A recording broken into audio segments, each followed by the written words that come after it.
crypto. We can't let anybody else find out who we are. My eyes are up here. I personally would not advise that strategy. Bugs Bunny or Tweety Bird, how to make money in crypto. Oh, you're killing me. Welcome to BitBoy Crypto, the people's channel, home of the BitSquad, the largest and greatest crypto community in all of the interwebs. No channel works harder to keep you in the know about crypto. My name is Ben. I've never admitted this before, guys. It's going to be a first. We're a little bit late today. Come to you live every day, usually before 11:34 a.m. Eastern Standard Time. We did make it through the Ides of March yesterday without getting stabbed in the back for the most part. That was close. What's that? That was close. It was close. It was close. Peter Schiff tried to get us, but we dodged it.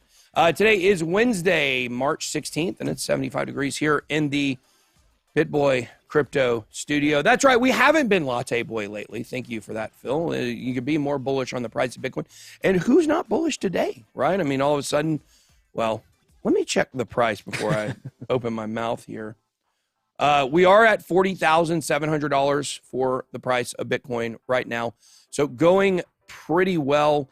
I said last night on Twitter, I said I felt like something big was coming. We did get a move all the way up to $41,000. Did it go above 41 yesterday? Right? What was the peak?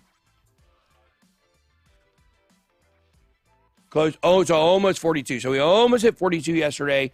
We came back below 40, and then we bounced right back above 40. So can we see this $40,000 turn into support? I hope so. I certainly hope so. Speaking of support, the big news of the day yesterday, TJ, a hot topic on the show that we've covered many times Was daylight savings time. Daylight savings time here in the United States has now been voted permanent. Now, when does that actually start? It said 2023, but so yeah, does that mean we fall back one more time? in the fall. I think we fall back one more time maybe, and then it's permanent starting next year. Senate daylight savings. We've talked about this a lot on the show about how this is, and this just shows the impact that the show has. How many other YouTube channels have talked about making daylight savings time permanent? I don't know a lot, but I'm just telling you, we started talking about it about 6 months ago, and now look, we get the Senate. The Senate watches this channel, y'all. The Senate watches this channel for sure. Oh, did you see? I meant to pull it up for the stream today. Yep, starting in 2023. Yep. Go ahead. No, there's a new senator that's basically running on Bitcoin. He said, help me make Bitcoin legal tender. He's running for Senate. I just saw it last night. Here it is. Brian Solston. I tweeted about it. I said support given. There you go. He says, I declare my candidacy for U.S. candidacy. Is that right? Candidacy. Yeah. That sounds weird. I would thought it was candidacy. Doesn't sound right either. For U.S. Senate, making Bitcoin legal tender in the USA will be my primary objective on the Senate floor. Bitcoin is the great reset. We certainly got to love that. Rubio said that the airlines asked for one more year because their schedules are so far out. So there you go. So the airline industry certainly driving things. Also, guys, would like to say this. We do have a special guest in the studio with us today. You guys know that we are committed to giving away a good, reliable vehicle every single month to a single parent. And we have Dolly in the studio with us, who is the person that we chose for this first one. So right after we get off the set here, we're going to go be giving this car tour, and it's just a way that here at the BitSquad we love to give back to people. This is stuff that we've actually been doing similar stuff to this for a long time, but we think it's important you guys understand like all the things that we do here for other people. This isn't like a look at me moment, but this is a moment where we say, this is something that's good. It's positive to give back.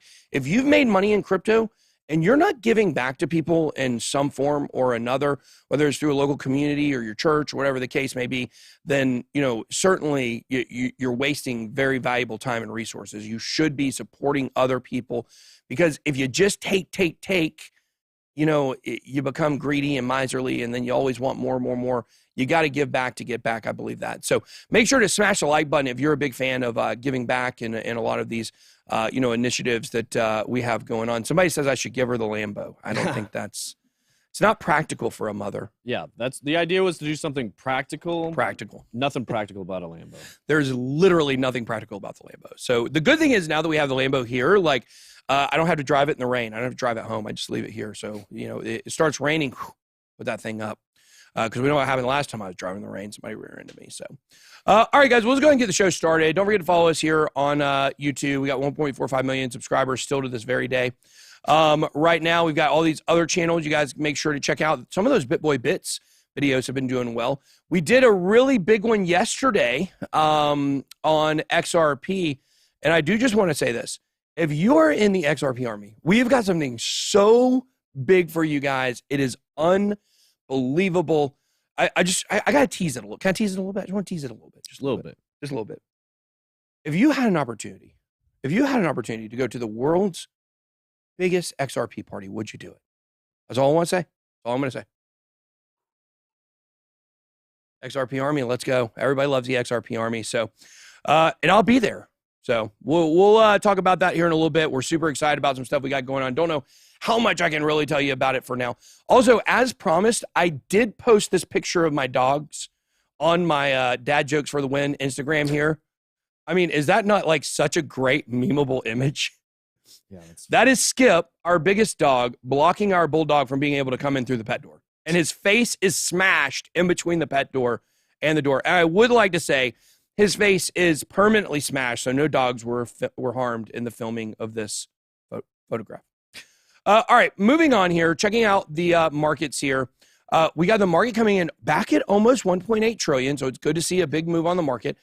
Volume up, 97 billion, big volume move. Bitcoin dominance up as well, 43%. I believe that's up from yesterday. Gas back down, 20.5 Paraguays will send you an ETH transaction. Big video on Ethereum tonight. I know you guys have been loving those 9 o'clock videos. We've put in a lot of time and effort into those, and make sure if you haven't checked those out, that you do. So, all right, Bitcoin right now coming in, 40,629. Let me refresh, make sure I got the very, very latest number. Look at that. We gained $100. $40,715, up 4%, still down 3.5% from last week's highs. What does this mean? Well, this means that exactly 7 days ago, we had a BART pattern where it pumped up.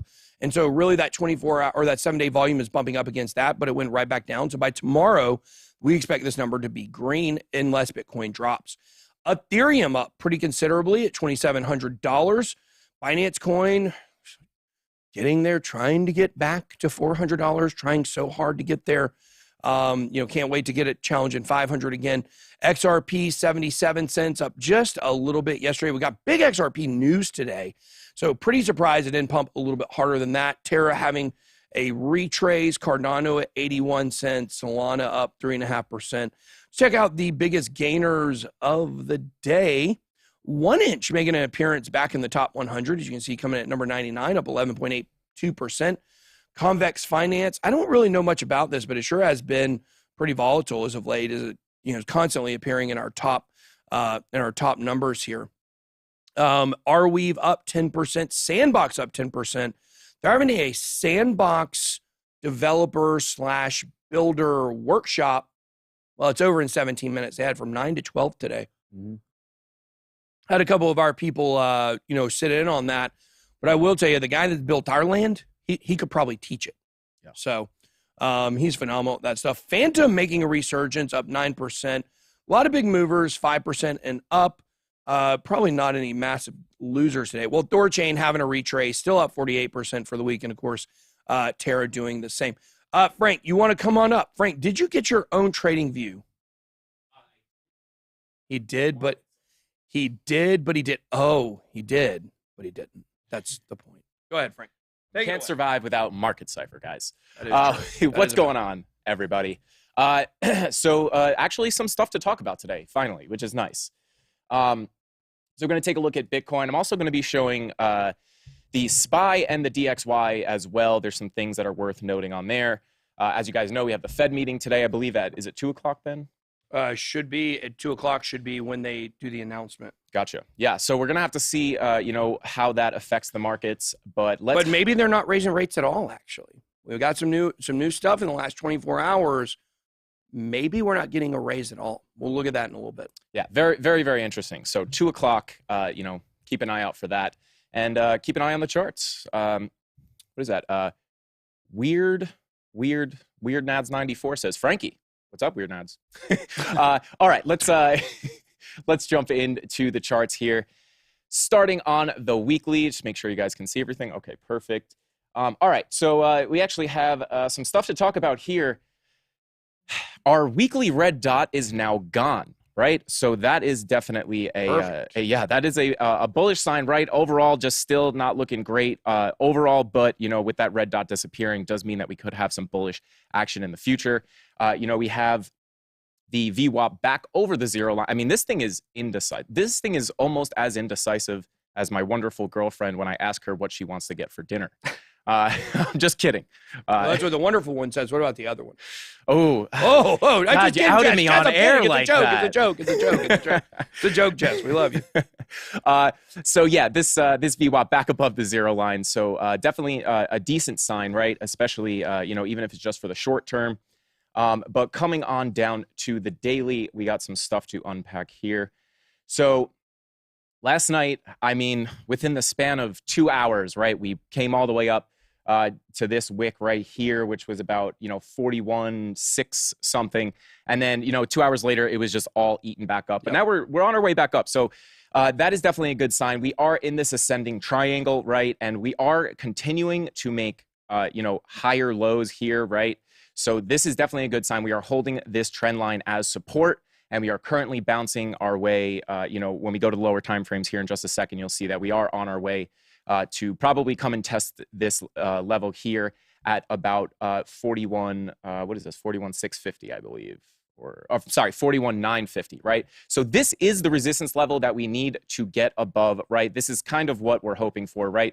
If we can come above and break through this resistance at 41,950 and flip it into support and then come back up to this level here and test it, we have already rejected 1, 2, 3, 4. So we will be coming up to this for the 5th time, right? So the more times you bang on that door, the more likely someone is to come and open that door, right? So if we can crack this level, this resistance level here at 41,950, flip it to support, and then come up and test the top of this triangle, right here at about this range is about 44 to 45. So this is the level that we need to break to see, some bullish action from Bitcoin.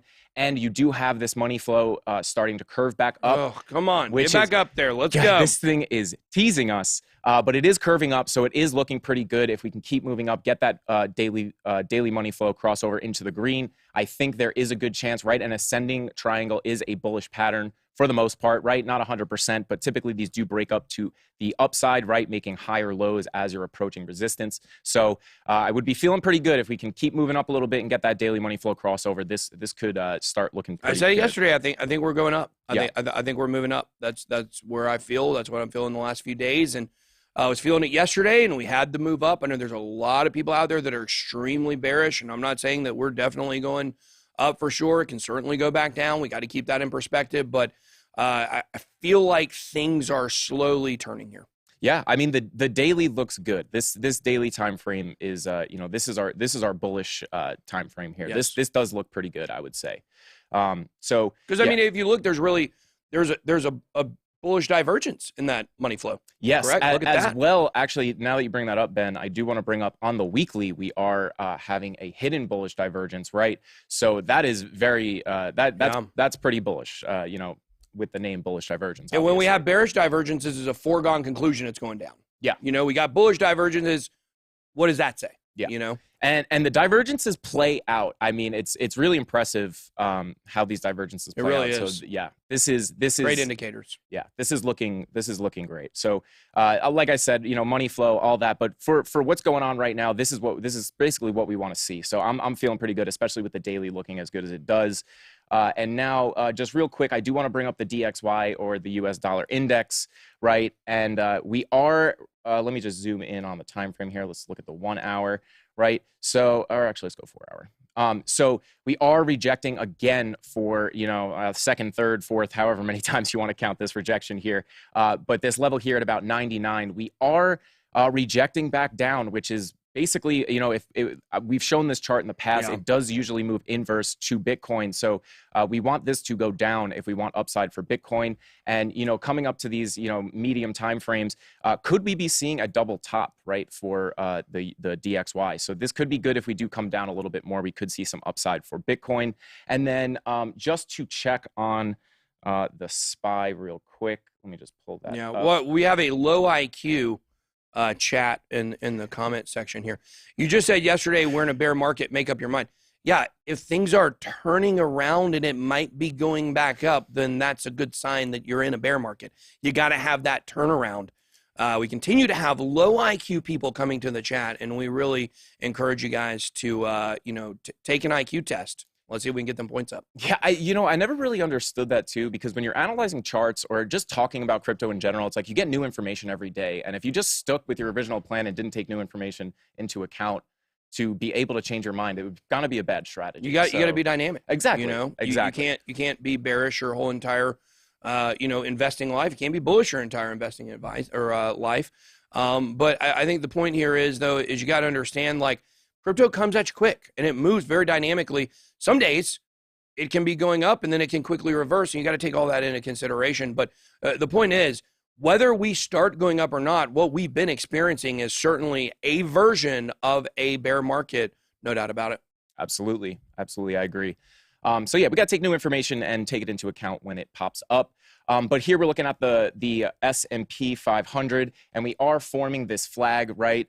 We are not making lower lows, which is a pretty good sign, right? These are not lower lows. So, and we are looking like it's starting to test the top of this flag. Maybe we're looking for a breakout. Obviously, we do have the Fed meeting, the Fed news coming out at 2, so that's going to play a big part. But this is actually not looking too bad either. So I did just want to bring that up. Thank you, Frank. And yes, we understand the basement chat as always.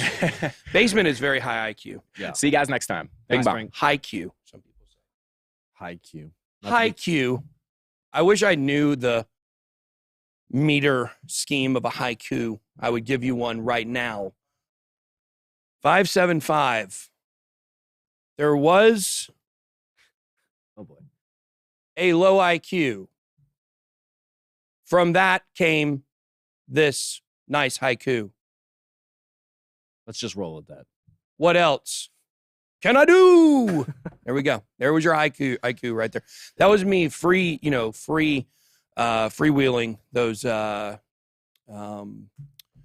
syllables. I was freewheeling. I hope that was 575. I think it was pretty close. So I'm sure someone will check me on that. And look, guys, we understand people are new. I'm not saying people that are new or low IQ. I'm just saying people that come in with these same tired narratives of, you said this 17 months ago, and today you're saying this.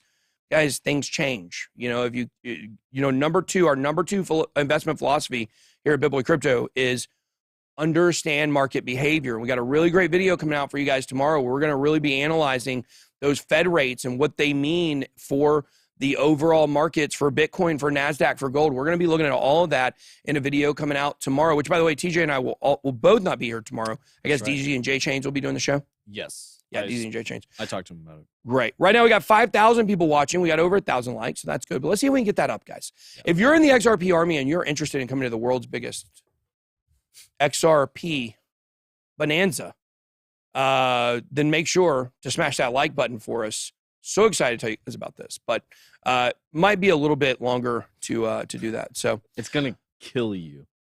It's gonna kill me. Like, I know. I want to just say the whole thing today. The hardest thing for you is not talking about something before. That's why it's so funny. It's so funny to me. Like, there are people out there who are like, oh, he lies about stuff, or I'm the biggest oversharer you've ever met in your whole life. Yeah. You've never met someone that overshares more than me. So yeah, I don't have a way to do it the other way. All I know how to do is overshare. I meet you on an airplane, and before you land, my life story. I'm just kidding. I don't talk to people on airplanes. That's one thing I don't do. I try to. That's why I like it when they sit TJ away from me. Because if he sits next to me, then we do talk the entire time. It's sad. All right, let's move on here. Check this out here as far as Market Watch goes. Before we look at the rate hike, we've got China stocks soaring as Beijing pledges support amid equity rout. We do know they had a really, really big move yesterday on the stock market. It basically crashed, and then all of a sudden it bounced back. They were talking about lockdowns, and I think the Shenzhen province. Markets in Hong Kong have now climbed out of the worst slump since the 2008 recession. So this is positive news. This is positive news for continuing this narrative. We told you the pandemic would basically be over in March, and here it is still doing this. A little bit of a scare there in China, but that seems like that is all roped in. We know Bitcoin saw a Bart Simpson pattern during the thinly traded Asian session that once again had everything to do with the Asian stock market, or the Chinese stock market that we were just talking about. Bitcoin seen as a store of value among some. In a statement earlier this month, Jerome Powell announced central bank intends to raise its policy interest rate by 1/4 point. But is this going to actually happen? He put this with the rate hike. We'll talk about that in just a second. I want to talk about this PPI. Bitcoin calls traders bluff with fresh 40,000 fake out, but it was a fake out, but then it reversed, which showing extreme strength from the bulls. Now, this is what I want to talk about today here as we talk about the Fed rate hike.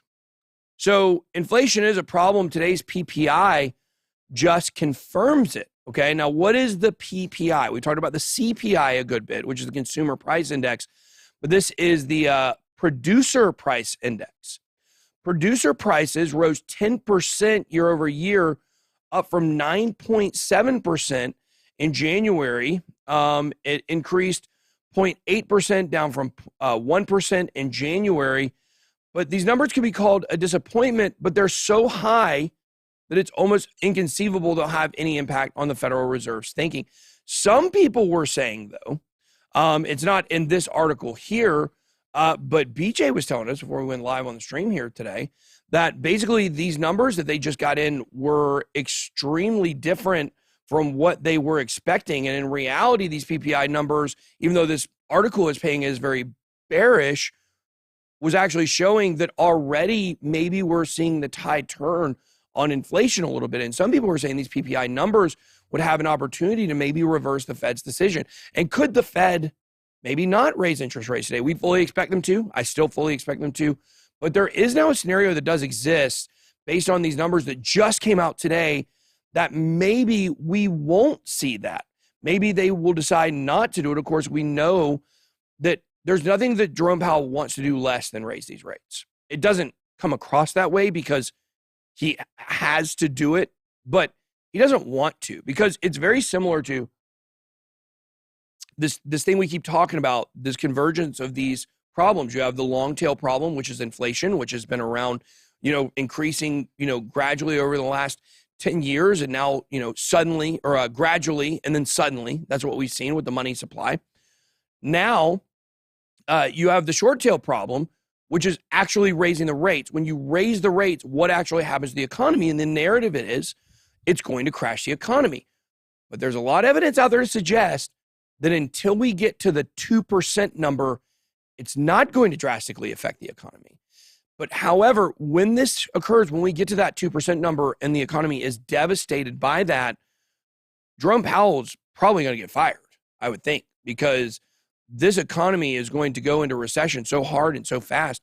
But maybe, well, some people are saying we may be in a recession right now.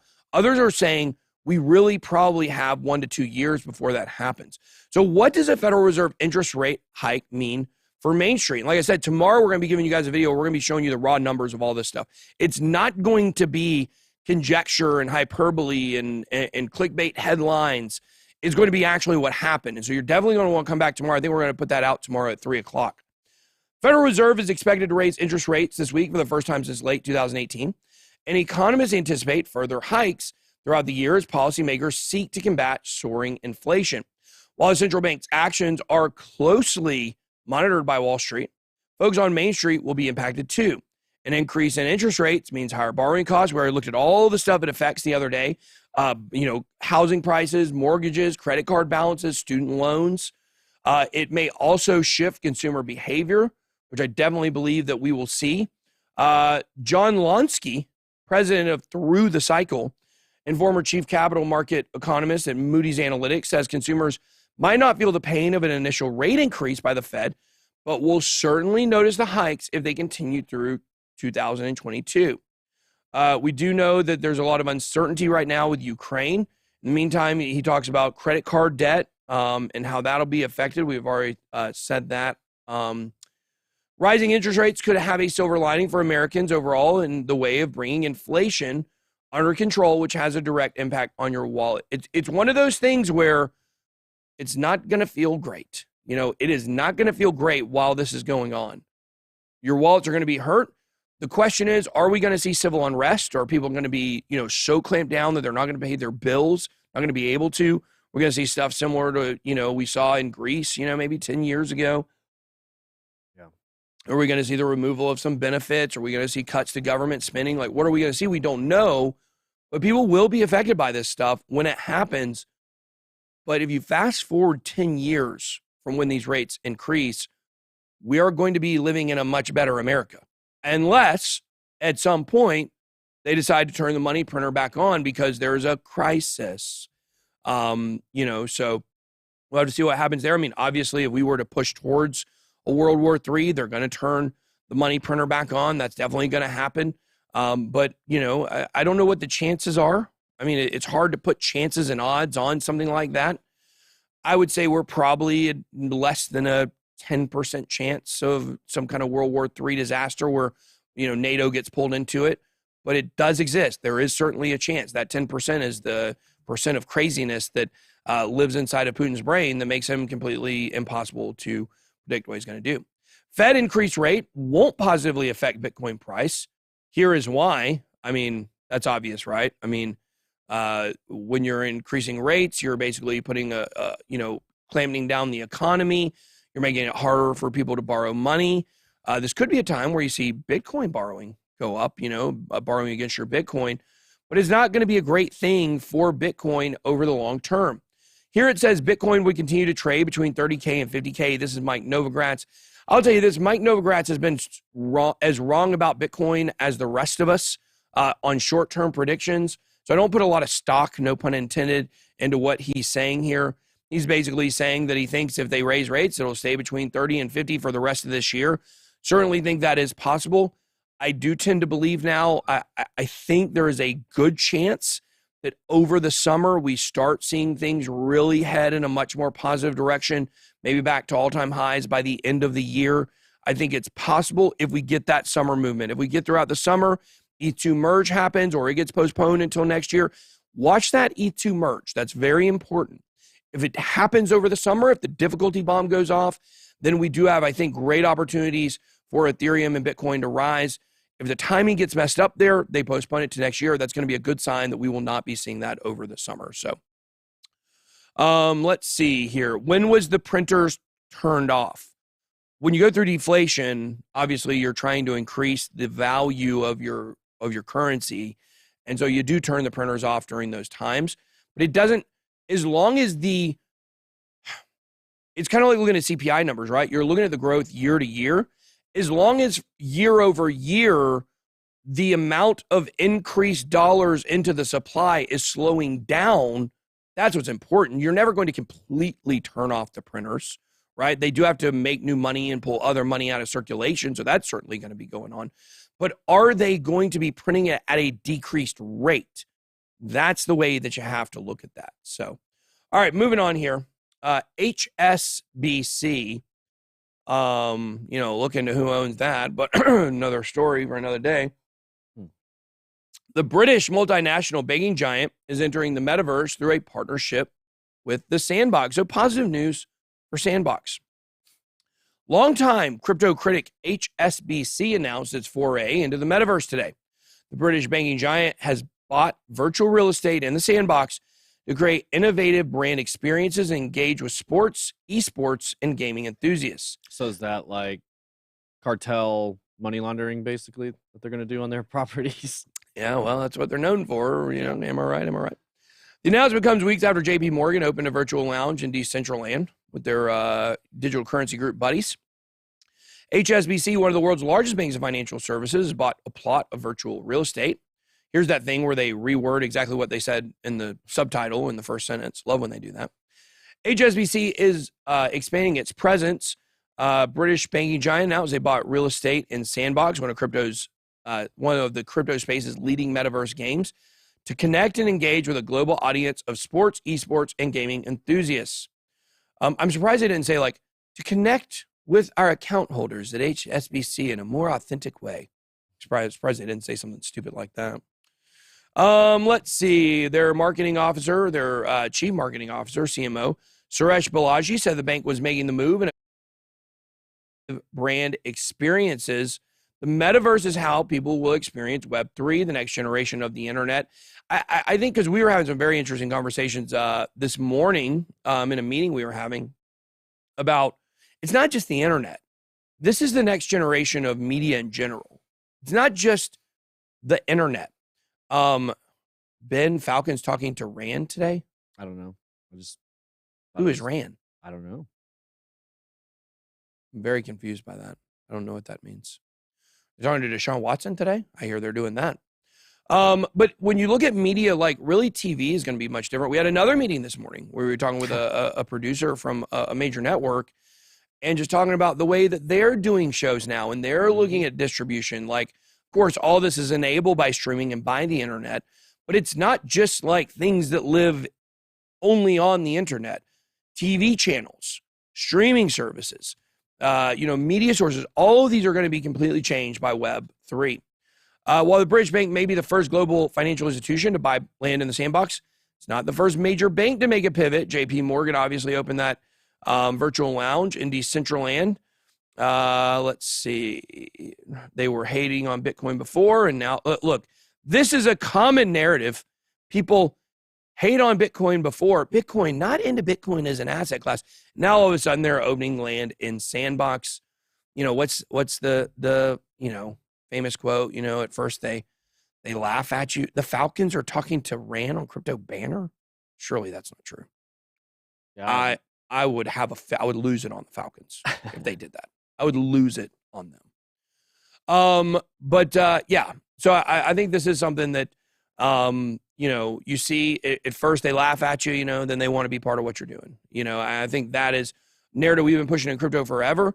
The idea that the crypto is not going to make it somehow, that this is some kind of flash in the pan, is one of the most idiotic things people can believe. When you're on this industry and you see the trillions of dollars that go into it and you see all the infrastructure behind it, it's very clear to see that this is the future. Metaverse is also the future. And when we tell you things are the future, you need to listen because these are the things that are coming. The Sandbox Metaverse token, we looked at the price being up earlier. Ben, have you heard military personnel can't buy crypto? That is not true. You can't buy crypto. I can't remember exactly what that thing was with the military, but people in the military can certainly own crypto. That's not true. Been watching the channel for over a year. Always enjoy streaming live or catching up while driving. Thanks, Ben, TJ, and team. I think if I remember correctly, what that was is you are not allowed to have crypto on military phones. I think is what that was. Doesn't mean you can't own crypto. So imagine Rand beat you to buying the Falcons. I would beat him. I'm sorry, Rand. I love you, but if you came and bought the Falcons out from underneath me, I would beat you. I have to be careful so I don't get banned from YouTube. But I like Rand. He's a good guy. Yeah, we like him. Yeah, we love Rand. I would hate to do it. You take my football team, Rand. We're going to have big problems. Okay. I don't think he's doing that, though, because I think he's probably into cricket. Doesn't Rand strike you as somebody that's into cricket?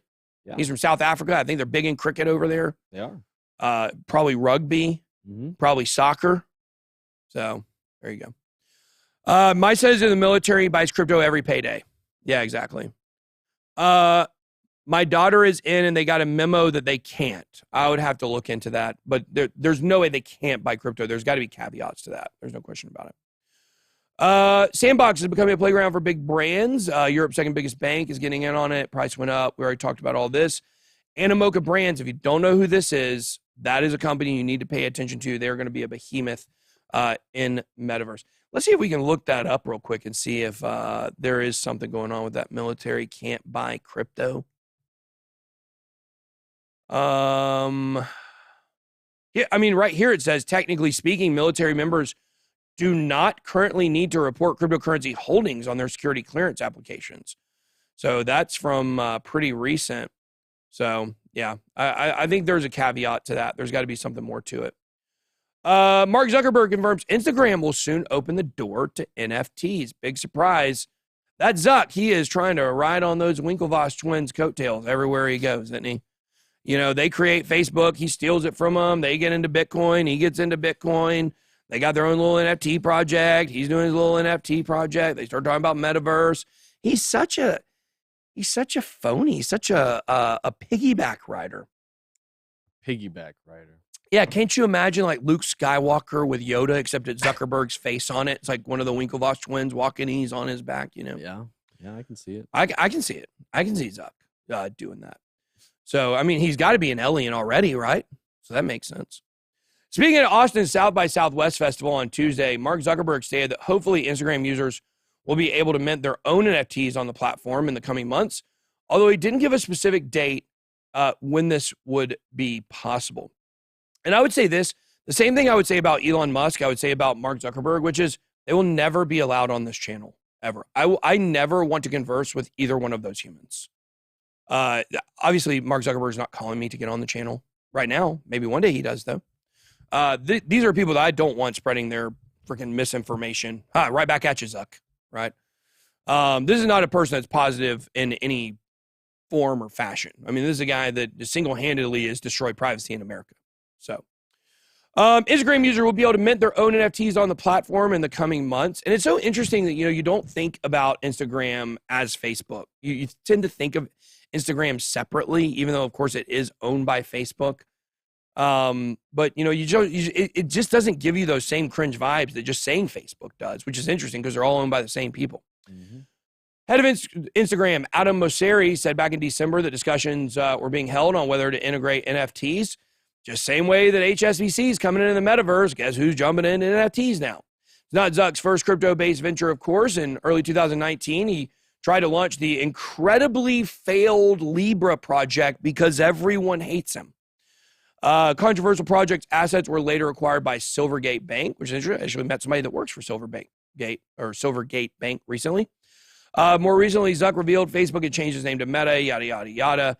Metaverse NFTs enjoy increasing corporate interest. I think here's something that's really interesting would be how those NFTs would integrate with the metaverse, but none of it is decentralized, so it's not on blockchain. So how does that even work?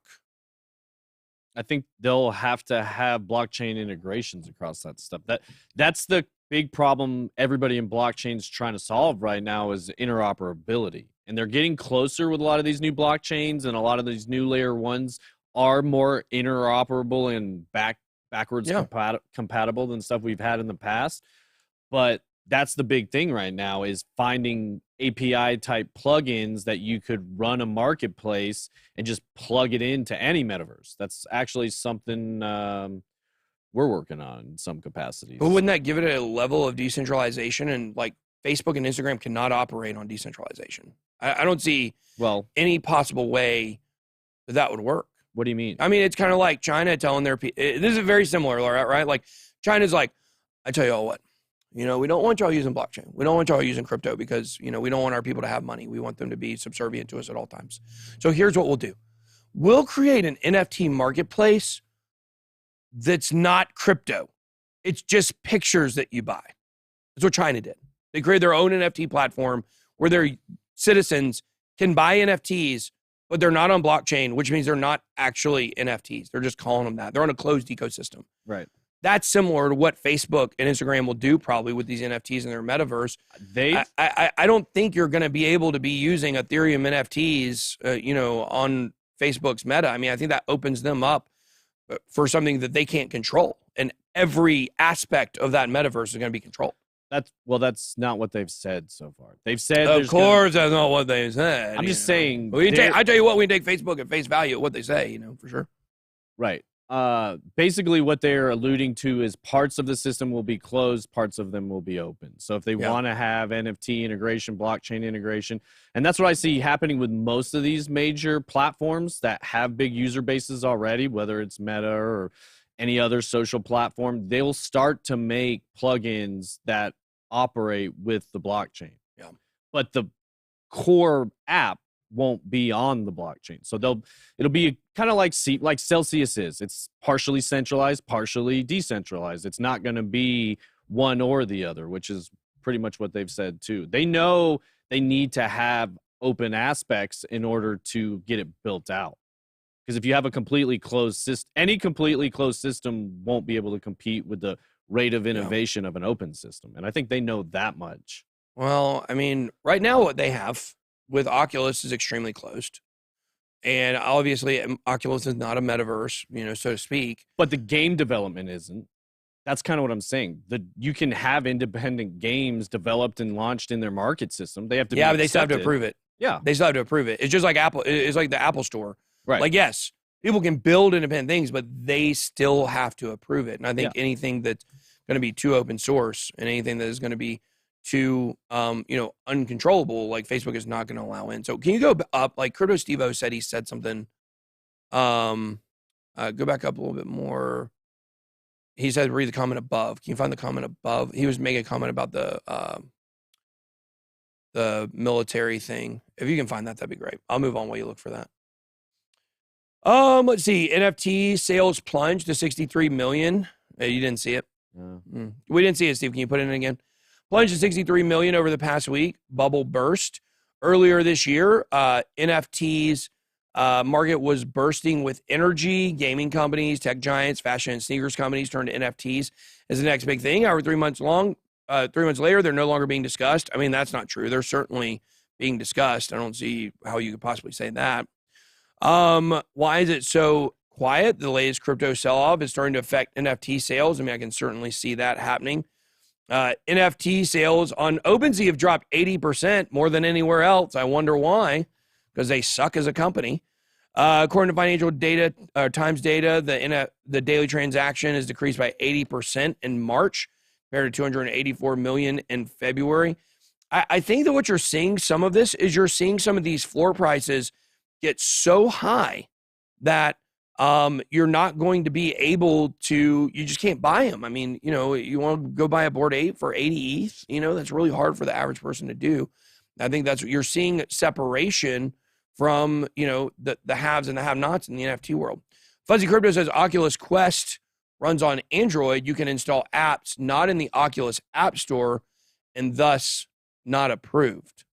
So Android is a much more open system than Apple, for example. Yeah, so more open. Right. I haven't seen his comment come back through. Yeah, we'll be looking for it, Steve-O. Yeah. All right, moving on here, talking about some Bored Apes. Bored Ape Yacht Club team plans to raise millions by selling virtual land. Rumored ape token drop. Ooh, this is interesting. Yuga Labs, the creators of the Bored Ape Yacht Club collection of NFTs, is planning a fundraising event that will involve the sale of virtual land plots to generate revenue in hundreds of millions of dollars. The sale of the virtual plots of land is projected to generate up to $455 million. Golly. And it will fund Yuga Labs' plan to expand beyond its famous Bored Ape NFTs into an all-inclusive and interactive metaverse named Meta RPG. To start, it will be through NFTs. Now, do you think this is what the KYC is for? Most likely. Have we done that? What? The KYC thing with the Bored Apes? I have. For that new project thing? We should do it. Yeah. I mean, I don't have a problem doing it. Yeah. Everybody knows I own one. So what's the difference, 200,000 plots of land will be sold through 2 sales. They have to raise 178 million from each.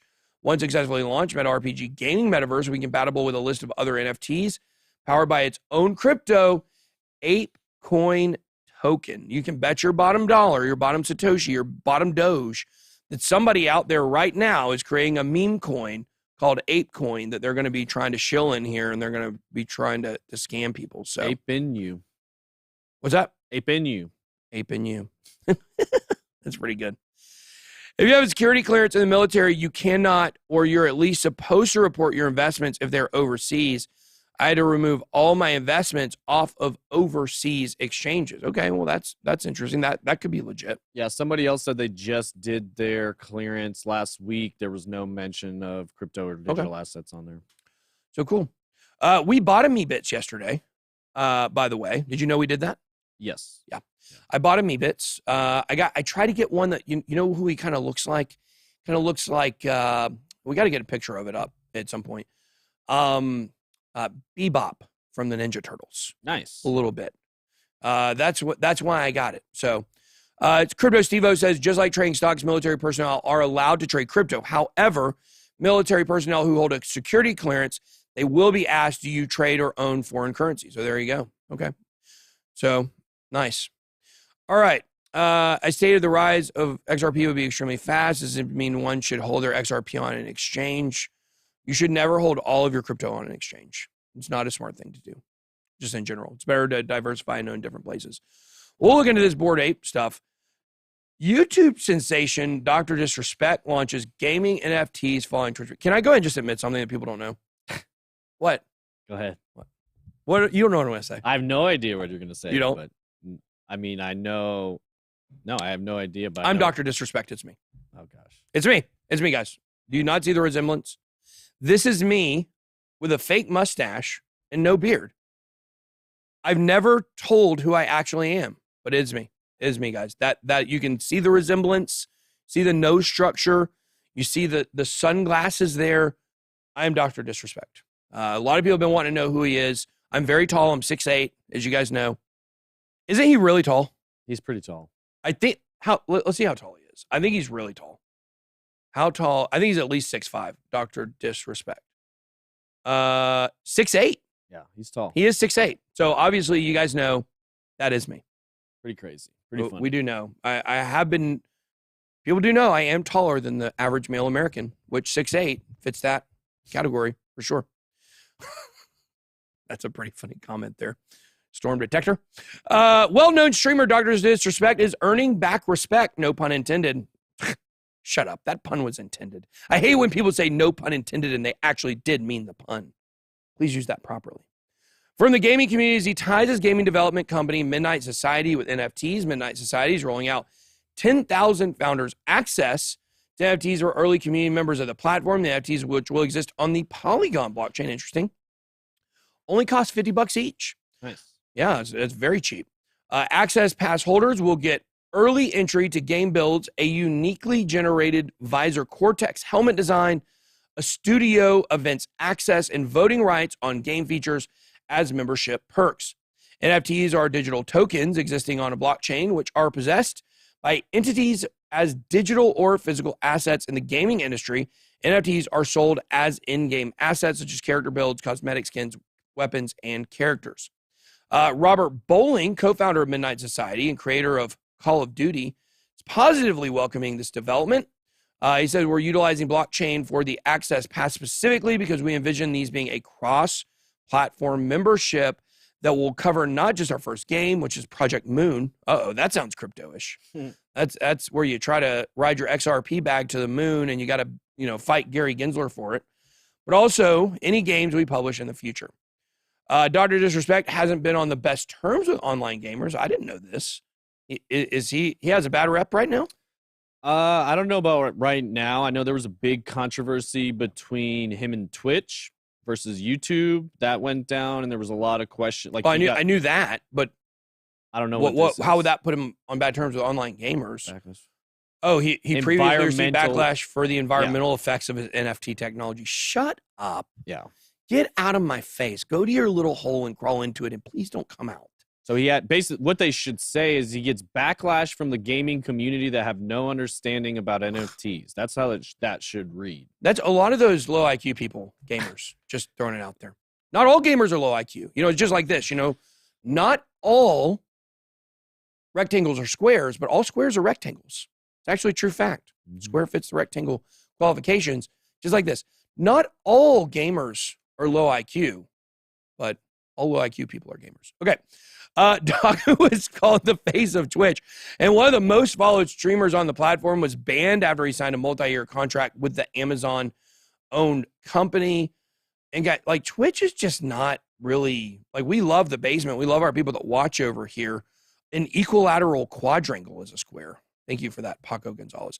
That's a high IQ stuff you get from the basement over here on Twitch. We love our Twitch community. It's awesome. People behind Twitch, not so much.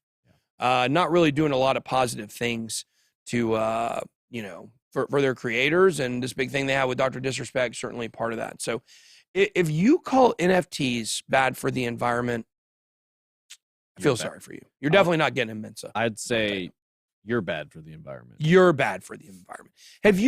Have you considered your own carbon footprint? Right. Have you ever walked on a field and looked at the grass after you step on it? You see how the grass blades, they go down? That's your carbon footprint.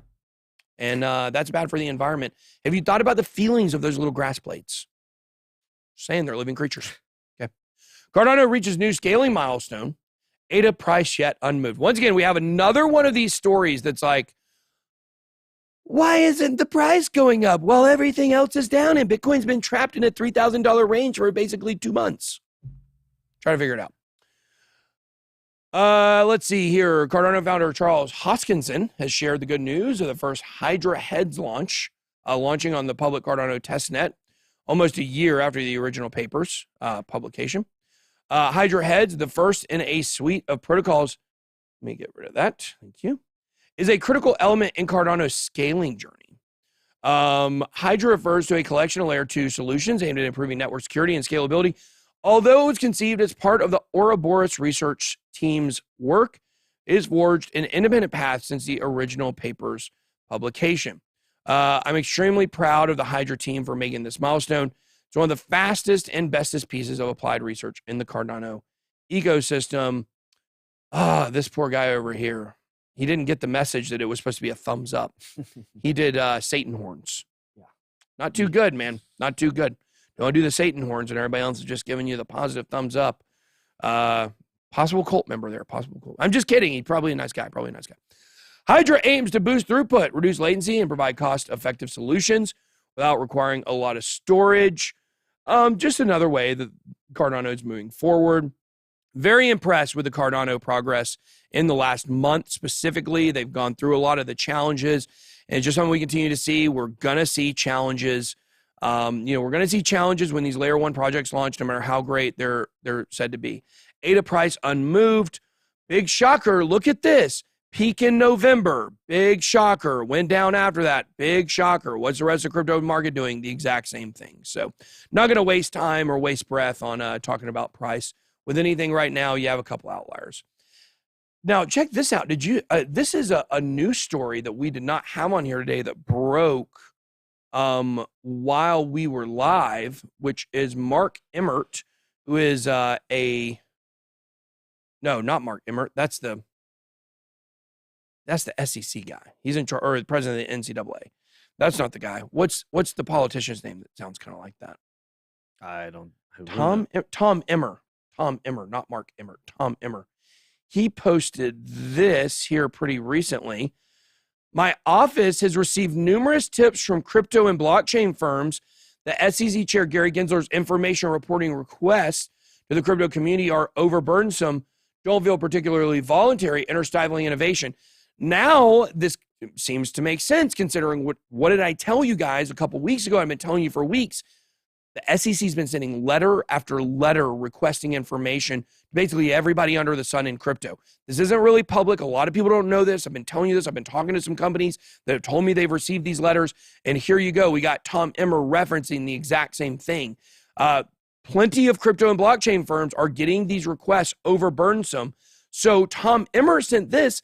This is why I sent a bipartisan letter today, the SEC Chair Gary Gensler, with all these people tagged in it, basically saying that they're getting a lot of these requests and complaints.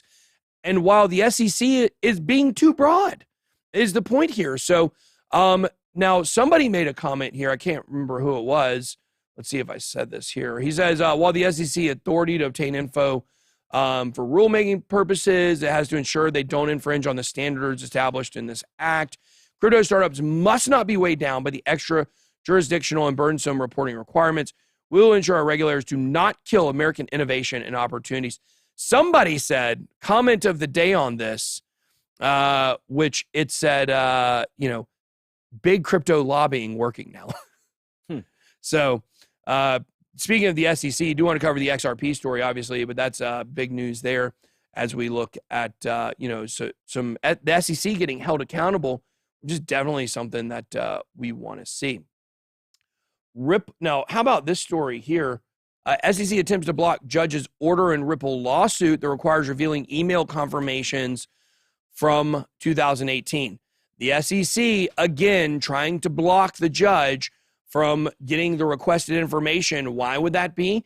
Because there's going to be more stuff revealing that they probably did not give fair notice, which we all know they did not do. That's what I hate about this whole thing. Like, it seems so obvious when their whole defense is hinging on certain emails not getting out, because basically they know they admitted to it back then. So 100%. It's just insane the amount of time, effort, energy, resources that are getting wasted on something like that. It's bad for the environment. You know what? Criminals. Yeah.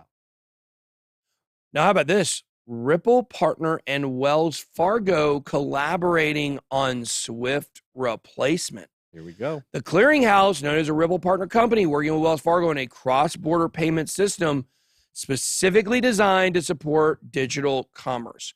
Swift, as we've talked about before, is a network of information. It relays information between banks that allows them to know what money to move and how to move it and how to convert it and transfer it and things like that.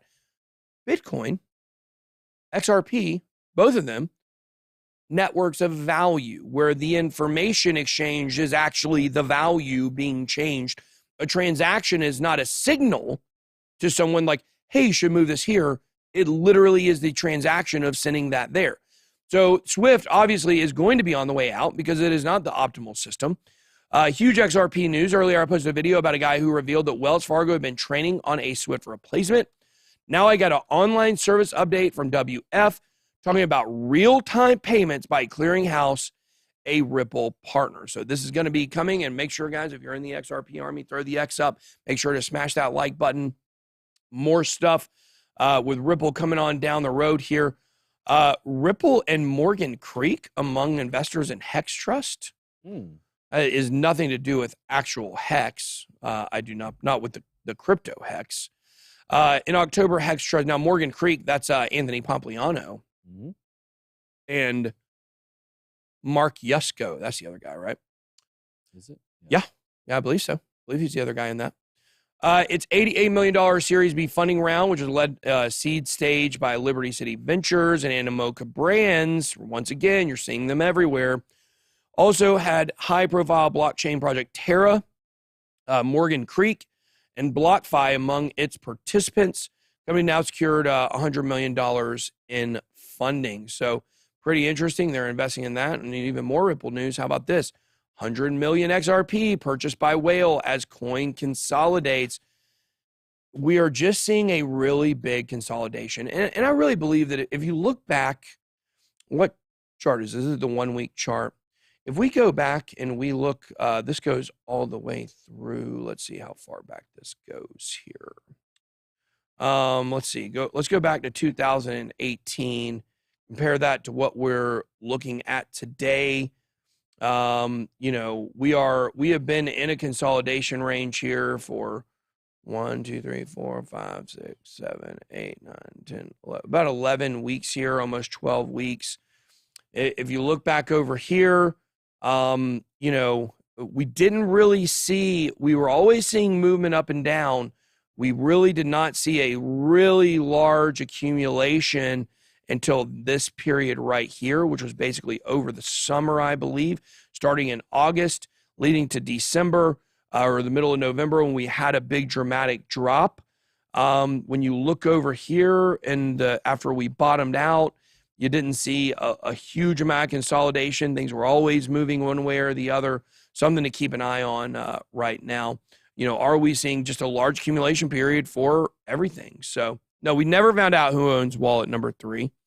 I think I know who it is, but, can't say for sure, but not enough to tell you, even if I wouldn't even tell you if I knew for sure it's who I think it is. It's not me. We wish. It's TJ. Yeah. TJ owns that. So this is the money. We're actually buying Microsoft. This is a big announcement we're making. We talked about it this morning. Yeah. So that's the wallet we're going to be using to buy Microsoft. So boom. Consider it done. All right, Microsoft.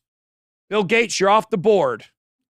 You're off the board, Bill Gates. We don't want you telling how many people need to live on the earth. Okay. So let's see. Headlines here. We got Vitalik Buterin shows he's just like the rest of us. I mean, that's obviously a meme. He's not like any of us. I was going to say, what? That's a joke. Yeah, you know. not a chance. He owns Ethereum, just like the rest of us. I guess that's it, you know. Yeah. Crypto Law calls out Ethereum co-founder for holding a significant treasury of ETH. That's every crypto project in existence. MetaMask rumored to launch a token. It's been a rumor for a long time. Chainlink nears end of bullish trading pattern. Wow, that Chainlink sure feeling bullish lately. Sushi launches on Polygon, which is big news.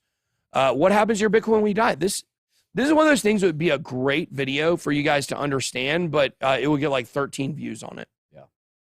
China lashes out at crypto fraud on World Consumer Rights Day. Pretty good.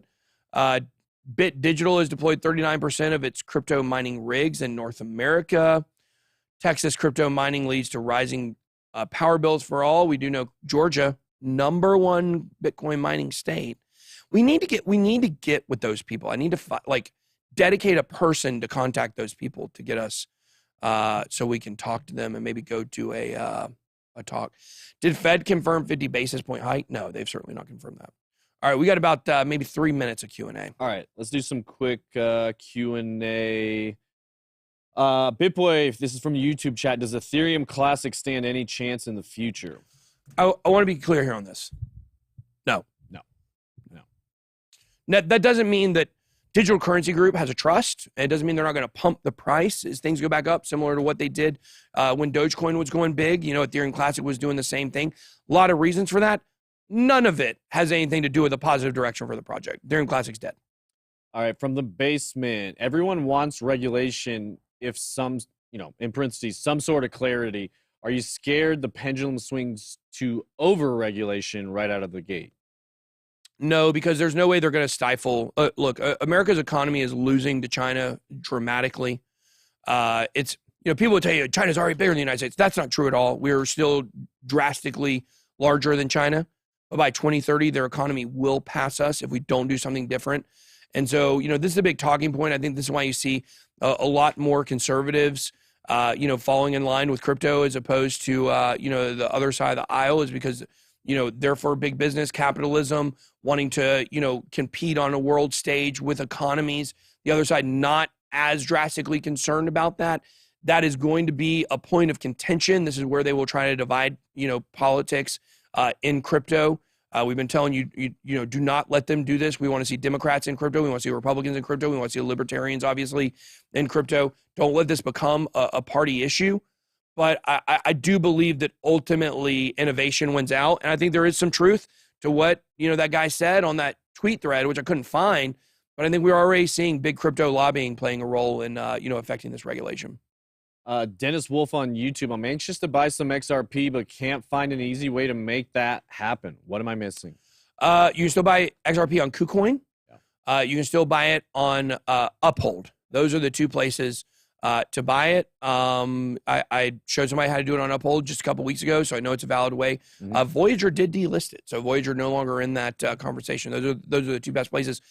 KuCoin, very easy. Just open an account on, or if you have an account on Coinbase, send some Bitcoin or Ethereum or USDT over to, I think there's definitely a USDT pair, if I remember correctly. Mm-hmm. Send USDT over to KuCoin, convert it over to XRP, and then you can actually send it back to your Coinbase or your Coinbase wallet. You just can't trade it when it's on Coinbase. And you can also buy it on Femex and spot markets. You can get an account on Femex at bitboycrypto.com/deals. Perfect. Crypto Stevo on YouTube. Is it true Gate.io is forcing U.S. citizens to withdraw all funds from its exchange? Yes, that is true. If so, is KuCoin next? We can't speculate. Most likely we'll slowly start to see. No. You don't think? Look, it can happen. I understand what you're about to say, which is it makes sense. KuCoin has done such a great job at hiding who they are and hiding where they are. They just don't know who to go after. No, what I was saying is I think we'll slowly start to see stronger and stronger pushes to get all U.S. citizens on U.S.-based exchanges of some kind, which is like what we saw with Binance U.S. Like you said, they may not be able to play ball, though. Yeah, they may not play ball to do KYC to remove people off there. And you do have to do KYC if you withdraw more than 2 Bitcoin per day. Right. So very similar to ByBit rules. They've done the bare minimum here. Americans can still go over there The squeeze is on companies like ByBit because they know who owns ByBit. They don't know who owns KuCoin. And the other thing they tend to do is drop that withdrawal limit per day dramatically. So for like Binance US, originally it was, between 0.06 and 1 to 2 Bitcoin a day. Now it's 0.06 Bitcoin that you can withdraw per day. 0.06? 0.06. On where? On Binance US. On Binance US. So you're talking a couple $1,000s a day you can get out of there. So gang, that's gang. generally how they lock you down is on the withdrawals. So we'll see. All that regulation. I just think KuCoin is very hard for them to tie down. I know Gate.io is decentralized to some extent too. So when they find the right people to press, then it'll be over. But same thing with Gate.io, you'll have opportunity to move it elsewhere. Yeah. So it's not something you should really be that worried about. No. But this is what I said to KuCoin, like about KuCoin. Do I trust KuCoin? Yeah, absolutely. I really do. Would I put all of my money on KuCoin? No.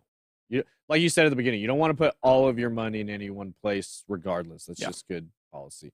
Last question, Q&A. Is there a West-based version of VeChain that's worth investing in? I have a little doc. Well, I'm glad you have a little one. That's really great. I'd hate for you to have a big one because then you'd have to have a big boat. Look, I think Doc is probably my number one. I think Doc's a great competitor. We had done a sponsored video with Doc in the past, for full transparency, but we've supported them ever since, and we do believe Doc has a chance. We are really considering just completely pulling out of VeChain because of all the China stuff. And it's very sad because I think the people behind VeChain are good. I think everything there, all the stuff they're doing is great. But we think there is some tension here, with what's going on geopolitically in the world. And I just don't know if it's something I really, want to be supporting. Is that collateral damage from everything that is going on? Possibly. But this one we're considering. We haven't done it yet. We still have, I think we didn't sell our VeChain, did we? No, it's still on our portfolio, but it's hanging on by a thread just because nothing to do with the project other than just geopolitically. We don't know if it's, the best thing for us. Somebody said it, it is not, they have not actually raised the rates yet. So I'm still waiting for that. It should be at 2. But anyways, that's all we got, guys. Thank you so much for joining. Make sure to smash that like button on your way out.